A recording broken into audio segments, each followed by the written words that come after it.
नमस्कार दोस्तों, स्वागत है आपका एक नए क्लास में और ऑप्टिमाइजेशन के एक नए टेक्निक के साथ जिसका नाम है लीनियर प्रोग्रामिंग प्रॉब्लम।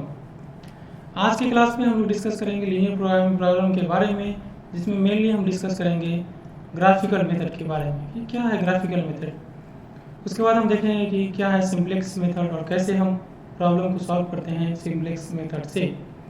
तो लीनियर प्रोग्रामिंग प्रॉब्लम में हम देखते हैं ग्राफिकल मेथड को। तो ग्राफिकल मेथड में हम क्या करते हैं कि एक्सट्रीम पॉइंट इन्यूमरेशन अप्रोच करते हैं कि हम क्या करते हैं जो कॉर्नर पॉइंट्स है उस पर हम क्या करते हैं अपना डिस्कशन करते हैं, उसके बेसिस पे हम क्या करते हैं एनालिसिस करते हैं। तो यह एक तरीका है। दूसरा क्या हम कि आइसोप्रॉफिट को लाइन हम क्या कर सकते हैं, ड्रॉ कर सकते हैं और उसके बेसिस पे हम क्या कर सकते हैं कि गिवन क्वेश्चन को ऑप्टिमाइज कर सकते हैं। तो फिर हमारे पास टेक्निक है सिंप्लेक्स मेथड, जो कि आपका अगर वेरिएबल्स बहुत सारे हैं 3, 4, 5, 6 हैं तो हम क्या कर सकते हैं सिंप्लेक्स मेथड से बहुत ही आसानी से हम क्वेश्चन को सॉल्व कर सकते हैं, हम प्रॉब्लम को ऑप्टिमाइज कर सकते हैं, सॉल्यूशन को फाइंड आउट कर सकते हैं। तो आज क्लास में डिस्कस करते हैं ग्राफिकल मेथड के बारे में। तो किसी भी प्रॉब्लम का उसका क्या है ग्राफिकल मेथड से हम क्या करेंगे सॉल्यूशन करेंगे। तो ये हमारे पास एक गिवन प्रॉब्लम है जो कि मिनिमाइजेशन टाइप ऑफ प्रॉब्लम है। ऑप्टिमाइजेशन करने का मतलब कि या तो मिनिमाइजेशन हो सकता है या मैक्सिमाइजेशन हो सकता है।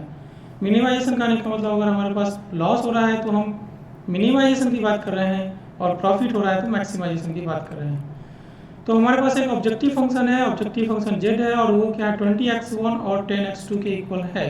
हमें क्या करना है इसको ऑप्टिमाइज करना है और ऑप्टिमाइज करने के लिए हमें जो बाउंड्री कंडीशंस दिया है, हमें जो सब्जेक्टेड टू कांस्टेंट दिया है वो है हमारे पास x1 + 2x2 < 40। ये फर्स्ट बाउंड्री कंडीशन है, फर्स्ट सब्जेक्टेड टू कांस्टेंट है। फिर हमारे पास ये दूसरा कांस्टेंट गिवन है और फिर फाइनली हमारे पास ये तीसरा कांस्टेंट गिवन है और नेक्स्ट हमारे पास है फाइनल जो कि x1 और x2 का वैल्यू क्या होगा <0 होगा। ये फोर्थ कांस्टेंट है।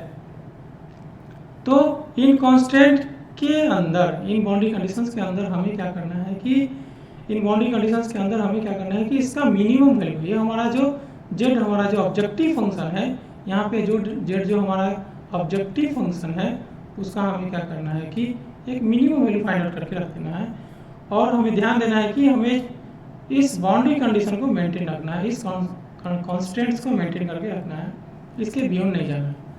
तो स्टार्ट करते हैं हम क्या करते हैं पहले ये जो प्रॉब्लम है इसको सोल्यूशन देना है और उसके लिए हमें क्या करना होगा कि ग्राफिकल मेथड को यूज करना है। तो हम क्या करते हैं ग्राफिकल मेथड यूज करते हैं और प्रॉब्लम का सोल्यूशन फाइंड आउट करते हैं। तो फर्स्ट हम क्या करेंगे ग्राफ प्लॉट करेंगे। तो फर्स्ट हम ग्राफ प्लॉट करते हैं। तो उससे पहले क्या करते हैं हम कि जो इक्वेशन उसका रीराइट करते हैं। रीराइट करने का मतलब हम क्या करेंगे उसको एक दूसरे फॉर्म में लिखेंगे। हमें पता है कि x/a + y/b = 1, ये स्ट्रेट लाइन का इक्वेशन होता है। x/a + y/b = 1 ये स्ट्रेट लाइन का इक्वेशन है जहाँ पे a और b हमारा क्या है intercept on x and y axis respectively है। तो एक सिमिलर टाइप ऑफ फॉर्म में हम क्या करते हैं कि जो गिवन बाउंड्री कंडीशन है इसको हम क्या करेंगे कन्वर्ट करेंगे। तो हमने इसको कन्वर्ट कर लिया उसी तरह के फॉर्म में। वो क्या है x1/40 + 2x1/40 < 1। तो हमने क्या किया 40 से बोथ साइड हमने इनइक्वालिटी के बोथ साइड हमने 40 से डिवाइड कर दिया है। नेक्स्ट हमारे पास ये है, इसमें क्या करेंगे बोथ साइड 30 से डिवाइड कर देंगे। तो 30 से डिवाइड करने से ऐसा होगा और फिर हमारे पास इसको 60 से डिवाइड करेंगे तो ये हमारा होगा और ये एज इट इज रह जाएगा। तो हमारे पास क्या ये 3 बाउंड्री कंडीशंस है, ठीक है। अगर फोर्थ वाले को भी लेंगे तो 4 है ऑल टुगेदर। उनके एक रीराइट कर दिया हमने, एक दूसरे फॉर्म में लिख दिया है, x/a + y/b के फॉर्म में हमने लिख दिया है। अब हम क्या करेंगे कि हम इसको प्लॉट करेंगे। प्लॉट कहाँ करेंगे x1 और x2 कर्व पे हम इसको प्लॉट करेंगे। तो ये हमारा x1 और x2 कर्व है, इस पे हम क्या करेंगे ये जो तीनों बाउंड्री कंडीशंस है उसको हम प्लॉट करेंगे। तो ये हमने प्लॉट किया, ये हमने एक स्केल फिट किया कि ये हमारा स्केल है। अब क्या करेंगे हम इसको फर्स्ट इक्वेशन को प्लॉट करेंगे x1/40 + x2/20 < 1। अभी हम क्या करेंगे इक्वल टू प्लॉट करेंगे, फिर हम क्या करेंगे लेस देन को डिसाइड करेंगे कि वो किधर होगा। तो x1 पे कितना 40 इंटरसेप्ट है, x2 पे 20 है, तो हमने 40 और 20 ऐसा ले लिया और ये हमारा क्या हो जाएगा x1/40 + x2/40 20 का ये लाइन हो गया। ये लाइन हो जाएगा आपका x1/10 + x2/20 30 is greater than equal to 1 का, ये इक्वल टू का 1 है, ग्रेटर देन का सिंबल देखते हैं कि क्या है। और फिर इस तरह से इसका हो जाएगा x1/15 plus x2/20 is equal to 1, ये इक्वल टू के लिए है। फिर अभी हम देखते हैं कि अगर ग्रेटर देन है या लेस देन है तो क्या करते हैं। उसके लिए हम क्या करेंगे, ऐसा एरो बनाएंगे। एरो कैसे बनाएंगे अभी समझते हैं, फिर बनाएंगे एरो। तो यहाँ पे क्या है कि हमारे पास x1/40 प्लस x2/40 है, 20 है। तो अभी हम क्या करेंगे, इसमें 0 0 पुट करेंगे, ओरिजिन का कोऑर्डिनेट यहाँ पे इनपुट करेंगे। तो क्या होगा, 0/40 0 हो जाएगा, 0/20 0 is less than equal to less than 1, यानी कि 0 इज लेस देन 1, ये सही है। इसलिए हम क्या करेंगे, इस पे एरो, इसलिए हम क्या करेंगे, इस पे एरो जो हो जाएगा हमारा लेस देन, ये सही है। 1 इज ग्रेटर देन 0 सही है, तो ये एरो हमारा इस पे ऐसे हो जाएगा, इस लाइन पे ऐसे एरो होगा। फिर इसमें हम क्या करेंगे, 0 0 पुट करेंगे, 0 प्लस 0 इज ग्रेटर देन 1, यानी कि 0 इज ग्रेटर देन 1, ये गलत है। तो हम क्या करेंगे, जो लाइन 2 है उस पर एरो क्या हो जाएगा, ये बाहर की तरफ हो जाएगा। फिर हमारे पास लाइन 3 है, उस पर क्या हो जाएगा, एरो इस पर भी क्या हो जाएगा, आपका बाहर की तरफ होगा, क्योंकि 0 इज ग्रेटर देन 1 गलत होगा, तो ये एरो बाहर की तरफ हो जाएगा। तो इस तरह से हमने क्या किया कि एरो डिसाइड कर दिया कि एरो ये सब होगा।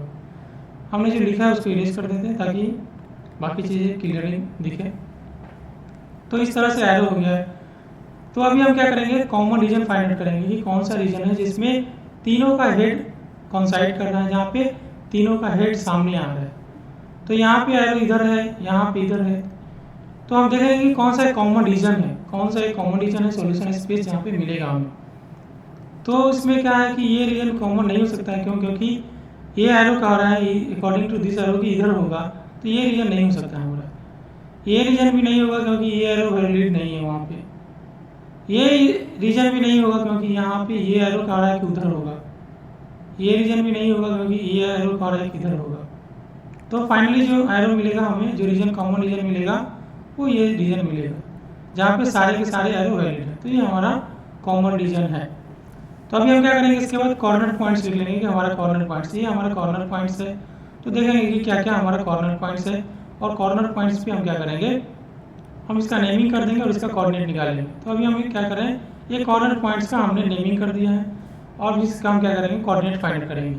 तो ये हमारे कॉर्नर पॉइंट्स है, एक्सट्रीम पॉइंट्स है A B C D। अभी हम क्या करेंगे, इसका कोऑर्डिनेट लिखेंगे। तो A का कोऑर्डिनेट कितना हो जाएगा हमारा, A का कोऑर्डिनेट हो गया 15 और 0। यहाँ पे x1 पे से x2 का वैल्यू 0 होगा, B का क्या हो जाएगा 40, 0, तो ये B का हो गया। उसी तरह से C और D का निकाल देंगे क्योंकि ये पॉइंट ऑफ इंटरसेक्शन है। तो अभी एक का निकालते हैं। तो ये कर्व का इक्वेशन है x1/10 plus x2/30 equals to 1, और इसका ये कर्व का इक्वेशन, ये दोनों का पॉइंट ऑफ इंटरसेक्शन पे पॉइंट D है। तो अभी हम D का कोऑर्डिनेट निकालेंगे। तो ये हमारा है, ये कर्व 3x1 गिवन है, ओरिजिनली जो गिवन है, और ये हमारा ऐसे गिवन है। तो यहाँ से हम क्या करते हैं, इसको सॉल्व करेंगे। इसको सॉल्व करके क्या करेंगे कि x1 और x2 का वैल्यू निकालेंगे। x1 का वैल्यू 6 और x2 का वैल्यू कितना है 12। तो D पॉइंट का 6 और 12 आ गया कोऑर्डिनेट। उसी तरह से हम पॉइंट C का निकालेंगे, जो कि ये लाइन और ये लाइन का इंटरसेक्शन है।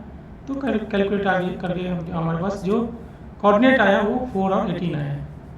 तो पॉइंट C का कोऑर्डिनेट आ गया 4 और 18। तो हम यहाँ पे लिख देंगे। अभी हम क्या करेंगे, कॉर्नर पॉइंट से कॉर्नर पॉइंट्स में हम देखेंगे कोऑर्डिनेट देखा हमने, देखेंगे कि जेड मैक्स का वैल्यू, जेड का वैल्यू कितना है। और हमें क्या है, क्वेश्चन में मिनिमाइजेशन टाइप ऑफ प्रॉब्लम है, तो देखेंगे कि मिनिमम वैल्यू कितना है। तो जेड का वैल्यू फाइंड आउट करेंगे। यहाँ पे x1 का वैल्यू 15 है और x2 का वैल्यू 0 है, तो वो वैल्यू लिख देंगे यहाँ पे और देखेंगे कि जेड का वैल्यू कितना है। तो जेड का वैल्यू 300 आ रहा है। इस तरह से बाकी भी देखेंगे तो जेड का वैल्यू इतना इतना आ रहा है। तो यहाँ पे जो मिनिमम वैल्यू आया है वो कितना आ रहा है, वो 80 आ रहा है। तो जेड मीन का वैल्यू कितना हो जाएगा, वो जो जेड मीन का वैल्यू होगा आपका ये 800 है। तो जेड मीन का वैल्यू 800 है। तो जेड मीन का वैल्यू कितना हो जाएगा 240 होगा। ये 800 है तो ये मिनिमम नहीं होगा, 800 है तो मिनिमम नहीं होगा। तो जो मिनिमम वैल्यू कितना है वो 240 है। तो यहाँ से देख लेंगे कि जेड मीन का वैल्यू कितना है, वो 240 है। और वो कब है, जब x का वैल्यू 6 है और x1 का वैल्यू 6 है और x2 का वैल्यू कितना है 12। तो यहाँ से देख लेंगे कि x1 का वैल्यू 6 और x2 का वैल्यू 12 पे जो जेड मीन का वैल्यू आ रहा है वो पॉइंट D पे आ रहा है और मिनिमम वैल्यू कितना है 240। तो इस तरह से हमने क्या किया है कि ग्राफिकल मेथड का यूज करके हमने क्या किया, प्रॉब्लम को हमने क्या किया कि जो गिवन प्रॉब्लम है उसको ऑप्टिमाइज किया है। ऑप्टिमाइज किया मतलब कि मिनिमम कॉस्ट हमने फाइंड आउट किया। तो ये है, ये हमने एक प्रॉब्लम के साथ डिस्कस किया ग्राफिकल मेथड को। तो आज के क्लास यहीं पे स्टॉप करते हैं, मिलते हैं फिर अगले क्लास में। Thank you so much for watching the video.